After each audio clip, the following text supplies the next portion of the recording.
Espionage is not a math problem. When we met, your father told me about the night you were born, how we spent it in a hospital, but not with you and your mother. In a hospital in a city far away from the one where you arrived on time. He said, with that sly charm, though where I wasn't quite a hospital, in truth. It wasn't quite a city either. He described looking out the window and seeing fires in the streets. He described thinking about your name while watching his friend die, the blood on his hands. His friend, his colleague. He told me they'd chosen Anna, finally, not because of the literary echoes, but because your mother had liked its lyricism, the precision of those twin A's on either end. Precision, or was it simplicity?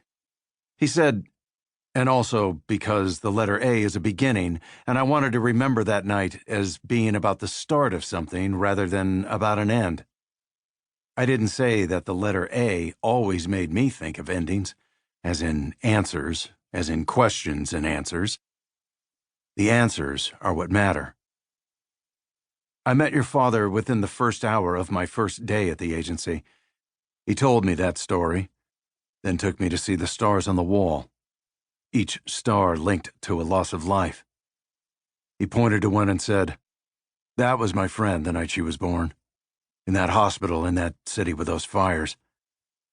He told me he planned to take you to see the star when you were old enough. I didn't understand at the time what he was talking about. I went into this for the thrill, the mission, the risk. Some boys want to be quarterback. I wanted something different. Your father was trying to tell me that the essence of the experience would be emotional. Espionage isn't a math problem, he said. Espionage is intimacy, a trip to the truth. I was a skilled interrogator, but the hardest interrogation is the one we perform on ourselves, of course. Your father always said, ask the hard questions. And write down the answers, else you'll forget. These are my answers.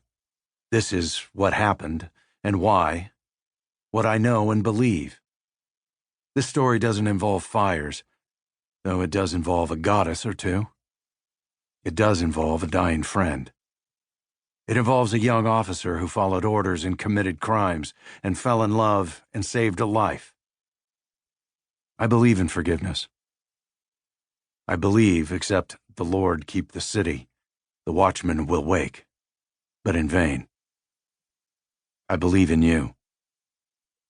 This is the story of your father, Anna. You are old enough now.